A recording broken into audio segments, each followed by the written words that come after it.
Carl. Dr. Gilda, how are you? And we have an amazing guest today. Talented, but giving you a different point of view. And I'm excited about this, meaning as a young person. I'd love to get this perspective. Well, when I was interviewing your dad, he mentioned that my son, my 23-year-old son, is really terrific, and he says the same things that I do, and he's on the same side of the political spectrum that I am.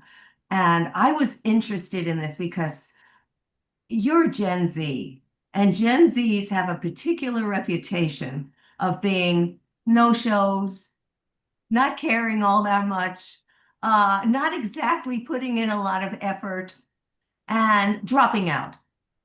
You probably could fill in all the blanks for that and tell me even more about the reputation that your friends have. Um, but I want to hear it from you. You are not typical Gen Z. You are an actor, you are a writer, and you're a mouthpiece. And you get out there. I saw some things that you had said that, I couldn't believe a young person. Young people always want to fit in. A young person would have the moxie to say these things and get called racist, sexist, and all the other ists that, that they have called you. What's behind all this, Braden? Well, it is, for one, thank you for having me. I'm excited to be here. But two, it really is almost a revival, if you will, with the Gen Z movement. I mean, you mentioned a lot of Gen Zers are dropping out. They're, leaving, abandoning, or not even showing up altogether. And there's sort of this revival with my generation in the sense that we want to be involved, but we feel alienated. There's a disenfranchisement happening with the young people right now. And so a lot of people have taken the mindset of what's the point? I'm just going to give up and bow out. And another large portion of us have decided to rather start stepping in. And so you see that there's a lot of young up and coming voices within the Gen Z movement that are trying to make themselves heard, because what we have to realize is Generation Z will be taking over the country. Whether Mhm. people admit it or not, whether they realize it or not, every generation will eventually get its time to shine, and Gen Z is really reaching that precipice where it is our turn. And so we better start listening to them, because otherwise we're going to be left in the dark, which is why I wrote my books, which is why I am so fervent in my desire to speak out, because I don't want to be one of the people who's left behind. And I know that you and your viewers probably don't as well. And so in No. trying to reach Gen Z, what we have to realize is most of them are just looking to be heard. As with the case with most people in anywhere, you look at any relationship, if you will, and most people aren't necessarily looking for a solution when they go talk about their problems. They're just looking to be heard. Gen Z is at the same time looking for a solution as they are looking to be heard. And so we're witnessing this revival in real time that I've written articles about, where people are returning to Christianity. They're coming back to Christendom, where they're returning to advocacy and this idea that American excellence really is something that people should be proud of rather than ashamed of. And so you have this spirit of patriotism, of nationalism, of securing our country to solidify its kind of life. I mean, you notice that we're at the breaking point where most countries fail, and they end up falling and never recovering when it comes to moral degradation, sexual degeneracy, whatever, fill the blank you want there. Every other great nation in the history of the world has collapsed. And our generation, my generation, is looking at that and going, well, I don't want America to be part of that trend. I don't want America to fall victim to the things that caused every other great nation to collapse. And so when I mention this revival, that is the purpose. We don't want America to fail. And so I wrote the book, Embrace Masculinity, Lifting Men Up in a World That I love Pushes this guy. He does Them exactly Down. what I do. He picks up his book. I was just going to talk about that book, Embrace Masculinity. That is so important. And of course, that's the message behind Real Men Don't Go Woke. This book that I have been talking about, when I sent his father, Neil, I sent his father a copy of this book because his father is all throughout the book.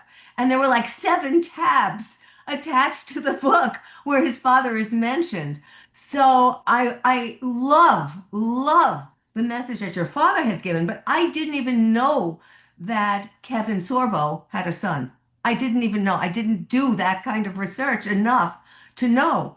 And I am just thrilled to hear this out of the mouth of this babe. Yeah, I'm just thrilled about this.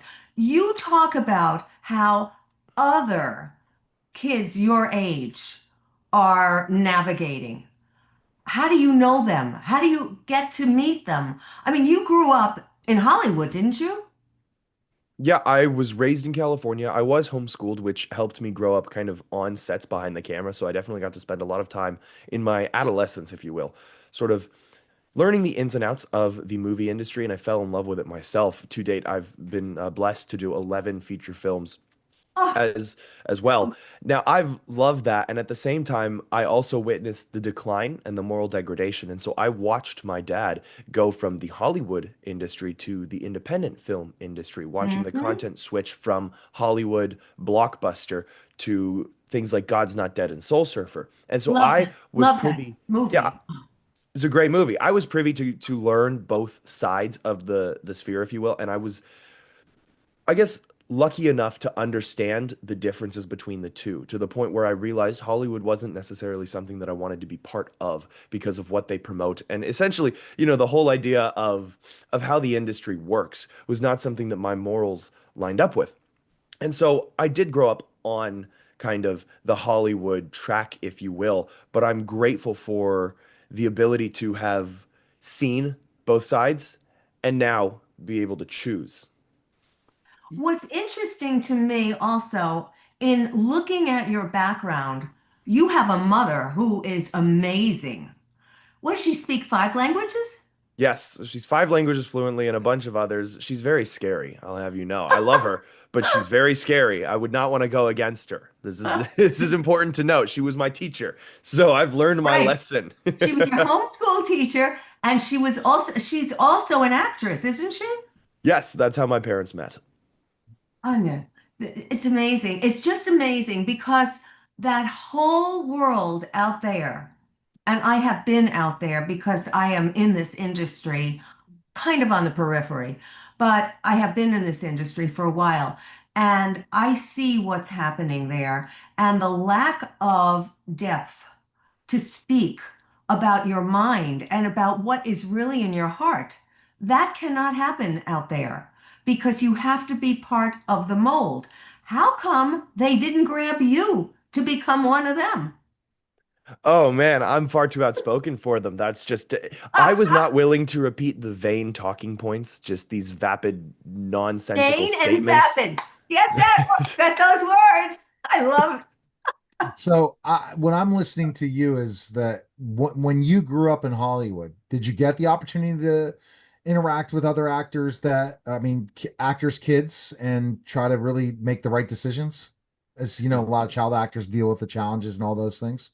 Yeah, I definitely met a lot of celebrity children and as a lot of people online would say nepo babies. And Yeah, there was a school near us which ranks in the top 5 for high school football every single year. And that was essentially the private, I say Christian, but I put it in quotes, Christian academy that all those kids went to. And I was, as much as I was homeschooled, I was always a social butterfly. And so I was invited to all of the parties. I witnessed everything that happened. It was one of those things where you go and it's like, wow, this is gonna be a cool, sneaky party. Like everyone's gonna break the rules and all that stuff. And then the parents are supplying the alcohol and all these right, things. And you're right. 16 years old going, oh, well, Oh, this is a little bit of a letdown, I guess. At least that was my perspective on it. And so I ended up gaining popularity as the kid who didn't drink and the kid who didn't smoke or do those things because it didn't make sense to me. And my ego loved it. As everyone in Hollywood, will tell you they have an ego. I do as well. And so my of course. ego prevented me from doing that, but I was definitely around it. I got to see a lot of it and that side of the industry. What Did school you was ever? that, by the way, Braden? What Oaks school? Christian. Okay, okay. I heard of another big California one where Owen Yeoman kids went and stuff. That's out there around there that has a really good football team. So I was just wondering Mm. which school. Okay. Did you ever feel pressure from any kids to join them rather than stay independent on your own? Okay, well, yeah, it's peer pressure. That's just a normal thing. And this It's is, normal. I want to say, this isn't like me trying to claim this mighty righteous status of like I'm perfect, because obviously everyone knows, not everyone's perfect, or I mean, nobody is, frankly. There was only Nobody one is. perfect person, and we crucified him. This, so I don't say it in the sense of a better than thou statement, but rather just I understand that the struggles some people went through, and I speak from the sense that I was able to witness it, and so I know what it was like, but not necessarily partake in certain things. Well, you have been called a political provocateur. How do you Thank feel you. about that? I love it. I mean, the I thing do is, too. I've been called every name in the book but wrong. And so that is a sign for me to keep going, right? I mean, the words that are thrown at me on a daily basis are everything other than liar.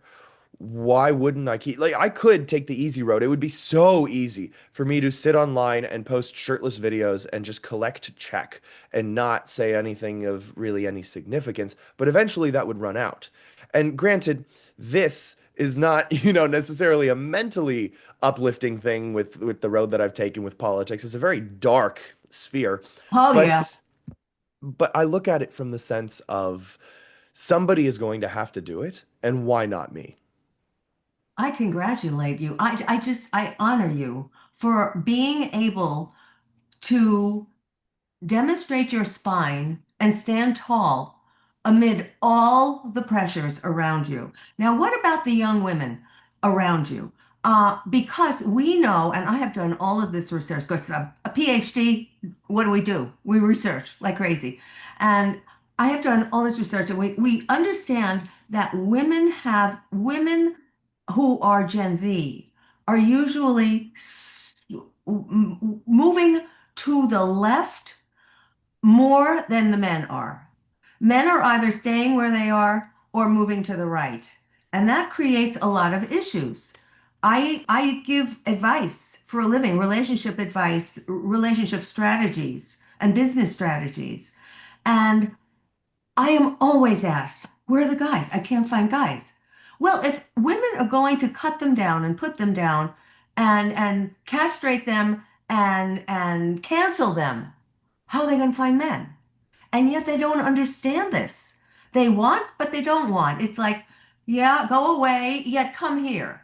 And it's confusing everybody, including the young women who have been found to be mentally ill more often than the men are of that age. Would you comment on that?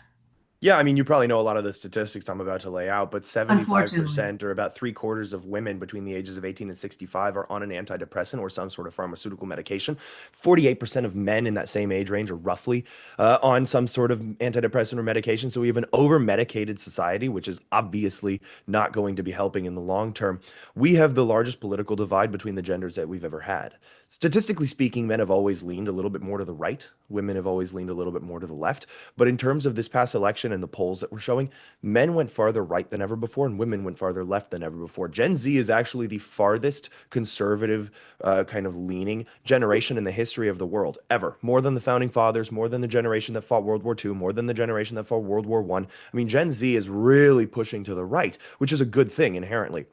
Now, what we notice is when polling the generation, when I mentioned the divide, young men in 2024 listed the top reasons for concern or the biggest issues for voting being border security, protecting the country, economic stability, and then the security of the nation, which ties into the first 2 points pretty well. Those were the top three things, and then you get into a little bit more of the kind of the same-sex marriage or whatever. You get a little bit more to the weeds of the morality things, but first and foremost with young men was border security and economic stability. Young women, the number one issue for them was abortion, 67%.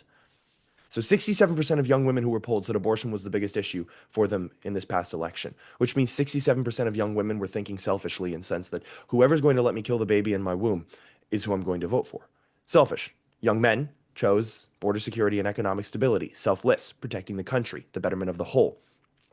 So that is obviously not sustainable. We know that.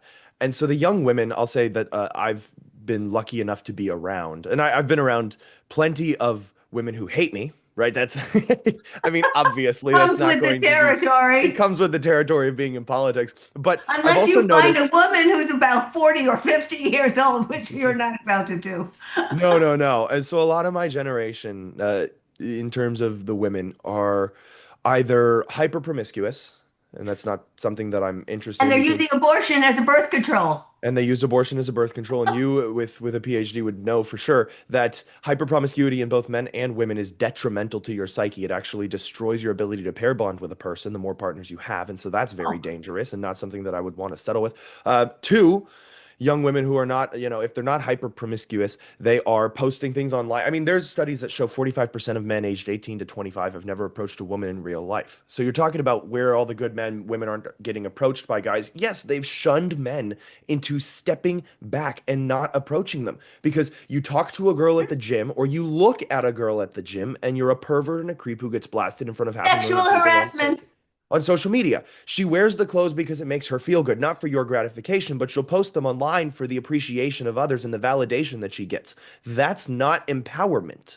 What we've done is we've taken a generation of people and we've conditioned them into believing that societal validation triumphs every other form of self appreciation.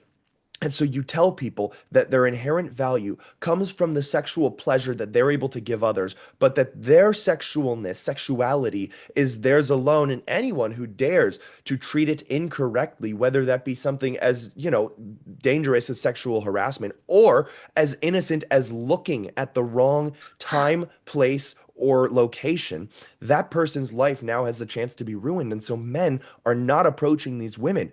There are surveys that are saying 85% of men, at least surveyed, are admitting to watching porn once a month. If we put that on a larger scale and maybe drop the percentage because some people are more honest than others, we could say 80%, which is still 4 out of 5 guys admitting to watching pornography once a month. It's in my book. Why? It's in my book. Why would a young man risk rejection and social public humiliation when he can go online to the girl who will never reject him? Exactly, So, exactly, exactly. And so that's why men, grown up men, will go and procure a prostitute or an escort so that they don't have any strings attached to that interaction. yeah, And wait, there wait, is wait no till the intimacy. robots, wait till the robot women. Well, then there's the Right. robots. I Now mentioned the they're already robots. saying about relationships in AI. They say of the top for voice AI, Uh, the second one is dating. I don't know if Yeah. you heard this. People are dating their AIs right now. Yes. There is an entire thread on Reddit of women who are with an AI. It's called My AI Boyfriend or something, and women will to your literally post. post talking about getting engaged to an AI robot. Excited woman gets engaged to AI fiance after 5 months and insists she is fully aware of what she's doing. Duh. This just came out today, but there are so many studies about this that I have quoted in Real Men Don't Go Woke. It is not the way to go, and there are so many. There were 10 that I listed in my book about how men drop out of intimacy so they won't be insulted, they won't feel bad about themselves. But you know what? We're talking about sexuality and being accepted and not being abandoned and all of those issues that normal people would ordinarily have. All of that is trying to get control over somebody rather than control within yourself. And I'm Yeah. sorry, but our schools, our institutions have never trained people in how to take care of themselves. And that's why we see all of this sickness around us. Yeah, and it goes back to the feminist movement. We have It sure commercialized does. sexuality. And so what we've done is we've told young women that I call corporate jobs daycare for young women because what they do is they promise that the young women can get married later and have their kids later. They'll freeze embryos if they need to, they Right? freeze the eggs. But what happens is they use the most fertile years of a young woman's life when she is at her best stage to have children, to nurture and raise a family, and they take that and they suck that life out of you and then they spit you out. And by the time the woman is 30, 35, 40 years old, she's going, "Where's all the good men? All the good men found the other good women and they settled down. All that's left is to pick the scraps." But what we realize is that those women don't want those scraps. They always think that they deserve better. I saw a video this morning of a girl saying that she won't settle for a man who is less than 6'2", who makes Oh, the six less by six by six, who makes less than $150,000 a year six and figures, has growth, and that person is and less has a than six pack. 0.1%.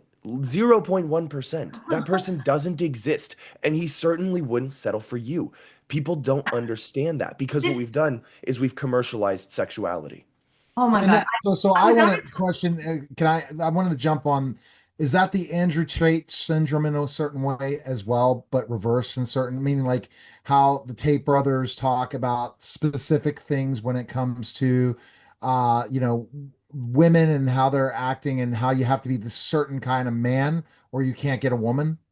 And Well, some women do follow that. Go ahead. you certainly have to be the right type of man to attract the right type of woman. It's impossible to set a standard for someone else that you yourself don't meet, right? So if I'm sitting here going, well, I want a wife who does this, that, and the other thing, then I better be doing the things that mirror that, the things that amplify that, the things that glorify that. That it is a hand-in-hand partnership. A lot How of is it people that you know this? And I've been teaching this to adults, and it's going in one ear and out into the garbage. I mean, they don't because hear this. yes, because people are by and large, without saying a bad word, mentally handicapped, is what I've realized. Most people do not have an IQ above room temperature. You're not kidding. Yeah, Well, and with we AI, attack, what are they going to do if most people don't have that IQ? Yeah, well, we I attack mean, we're already not setting who up. we want, but who we are. So that's where I get back to the control issue. You have to control yourself and manufacture a self that is faithful and good and loyal and kind and all of those things that a lot of these very selfish feminists refuse to even admit to needing. Yes, They will not men. do. That's the difference between the genders is people don't realize that we all have a different intrinsic role. And so going back to what you were saying, Neil, about the Andrew Tate system thing, is yes and no, in the sense that yes, men and women are intrinsically different, and there are certain things that men should be doing and certain things that women should be doing, but no, in the sense that it currently lacks a Christian moral foundation. And so the problem is, without a Christian moral foundation as the bulwark, the framework of our society, it doesn't really matter what they say. No one can say that they're better or worse than Andrew and Tristan Tate. Right? You can't condemn what they're saying or doing because if we don't have a moral foundation, if we don't have an objective stance that we can uh, pin on ourselves. If everything is subjective, then it doesn't really matter, and what they're saying is correct. And to a degree, it is right. Their stance is void of Christianity, but with that in mind, yes, it is correct. When a stance doesn't have a moral objective foundation, See? whatever happens is correct. And so, yes, men without the guidelines of Christianity are domineering. They're oppressive. They're controlling. They can be manipulative. They can be abrasive. They can be whatever you want to call them because they lack that moral objective foundation. And so, if you give them that cornerstone, if you start something for them to build on, what happens is true masculinity takes over. It becomes providing, it becomes protecting, it becomes responsible for the person. And so women marry for stability. Men marry for respect. Men marry for the idea of being able to procure the next generation. They want to prolong their livelihood, and their livelihood is their last name. Hmm. Because when I die, it doesn't matter what Right. car I drive, it doesn't matter how many bedrooms my house has, it doesn't matter how big my bank account is. My Right. children carry on my legacy. I marry for that. I marry a woman who respects me as the head of the household and who will bear my children and through that show me the respect that I so desperately need. I don't need love in the same way that a woman needs love. And that's the problem with society is we're But trying to say that men and women are the is same. that I would call that love. I would call that love. Respect and love go hand in hand. And I think that's very, very, very important to understand. You know, I was on, I've done all these talk shows. Oh, that's been my career. And I was on a talk show, and there was this very, very overweight white woman with terrible skin, indicating she was not healthy. She had 5 kids out of wedlock with different men. And I said to her, confronted her. I said, "What are you going to do with your life?" And she looked at me dead seriously. She said, I'll just marry a rich man." And I couldn't let that go. We're on national television. I said, "What rich man will want to marry you? What will you offer?"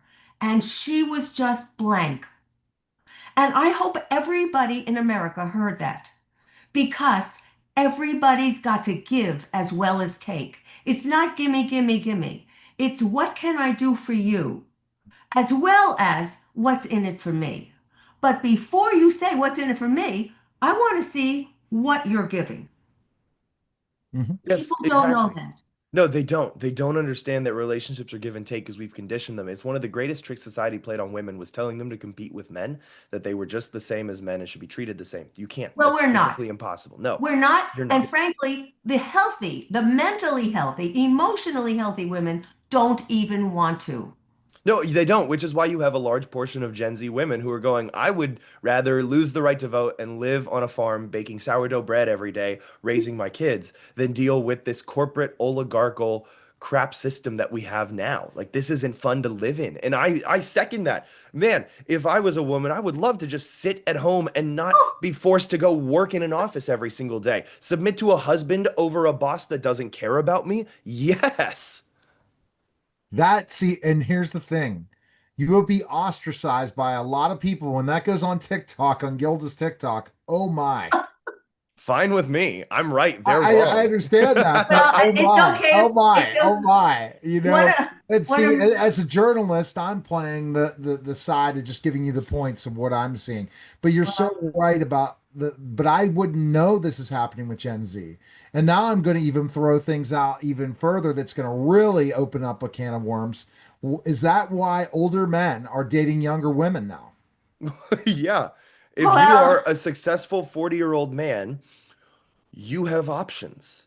The thing is, there's an analogy, the mountain. Men and women are born on a mountain. Men are born at the base of the mountain, and women are born at the peak of the mountain. And the way that this works is the peak, the summit, is the desire. When you reach the top, that is where you are wanted. Women are inherently wanted in society. That is why if an ugly guy walks into a bar and says, "Who wants to have, sex with me?" He'll get kicked out and slapped with a sexual harassment clause. But if a woman does it, even if she is unattractive, overweight, and has 5 kids, some people will raise their hand, right? Because men and women have different value sets. We're the same intrinsically in the sense that we're created in the image of God, and we have that innate value from the moment of our conception.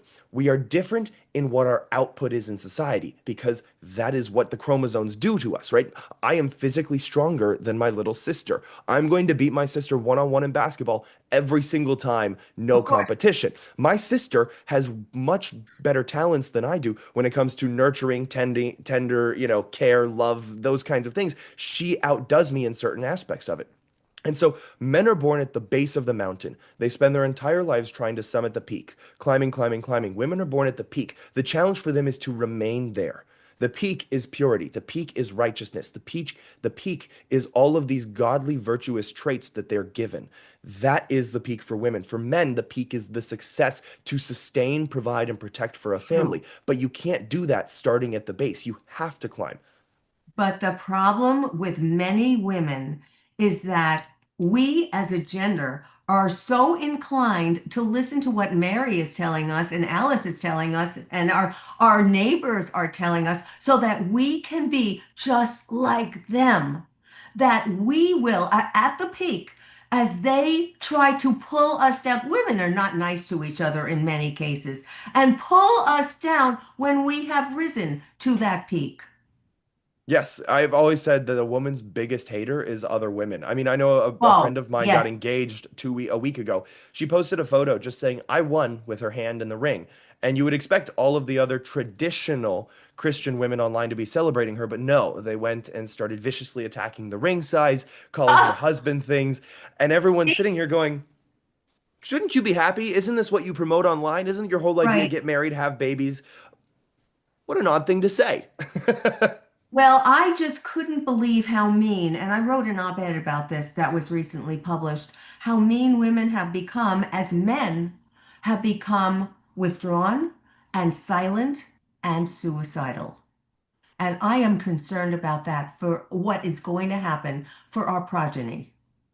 Yes, I am as well because society does not care for the men. They do not value men by and large. And so when things like this ramp up in society, whether that be depression rates, suicide rates, and things of that nature, society doesn't care. It only perpetuates the cycle. And we end up destroying ourselves from within, which is why I say my generation wants to change this country, but we have to be heard first. Your generation has maybe this many people in it right now who are feeling the way you do. A lot of the men have given up based upon what I'm getting from the chatter on TikTok and Instagram. Guys are saying, I don't care. I am going to raise my sons not to get married, not to have children, not to be involved with any women because of the evilness of what they have seen around them. They get married, they get divorced, they can't afford to have a second family. I mean, it goes on and on and on because so much in the culture is stacked against men. And this is my now mission to get everything changed. I'm a spokesperson for the International Council for Men and Boys. And I'm out there screaming and yelling about this. I'm getting thanks from Paris. I'm getting thanks from men. I want men to be out there speaking about what is in their hearts, speaking the way you're speaking. Yeah, I would love more men to get involved as well. That's why I wrote the book right there. There we go. It's in the Let's back. see. There you go. See, that was why you wrote the book. Did it So, what again. do you hope men are going to get most out of your book? What's your hope?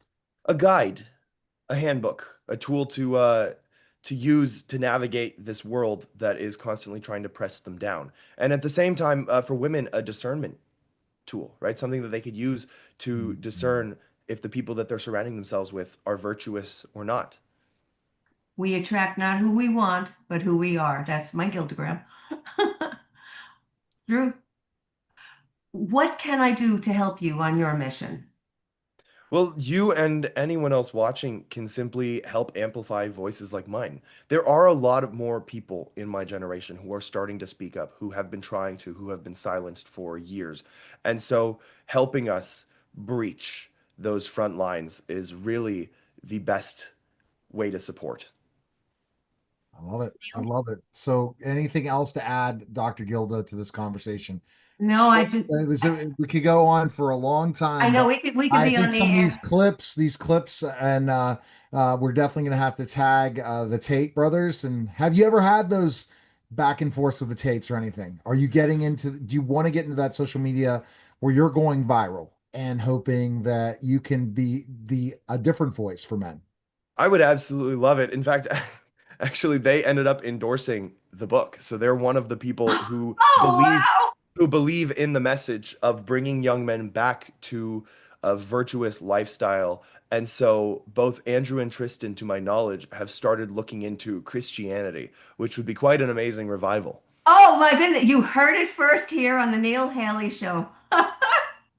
I love it. So they endorse your book, so you know Andrew and Tristan then. Yes. Okay. And you've noticed that they're different than it was before their development if you look at the content in so many Yes. ways. 100%. And I think the one thing that if you look and listen to certain things, it really speaks to you. Stay focused. Don't allow a woman that you've lost to keep get focused. Get your laptop out and work. I mean, that's one of the things I think that you're hoping to see is more men working harder and putting in their day's work. How about more men speaking out? True. I, That's true. I'm very concerned about how silent they have been. They're afraid of being canceled and fired. And look, your father was ruined in Hollywood. They kicked him out as quickly as they could. And he knows how to stand and land on his feet. Exactly. Yeah. I think he is a model for how to deal with the crazies out there. All right. So, Thank you. Braden, best place we can connect with you. Where's the best place? Everyone go follow my X account at Braeden Sorbo, BraedenSorbo. I'm trying to grow that the most, but any and all social medias are under the same moniker. All right, and you're going to run in politics, so you're that's a goal, right? Oh man, maybe. Maybe. You gotta be. That's gonna change the whole game plan, right? It would, yes. Yes. Okay, awesome. We appreciate it. Thanks again. Thank All you. right, Thank you go so to much for your yeah, time yes. today. I really enjoyed this. All right, and go to drgilda.com for information on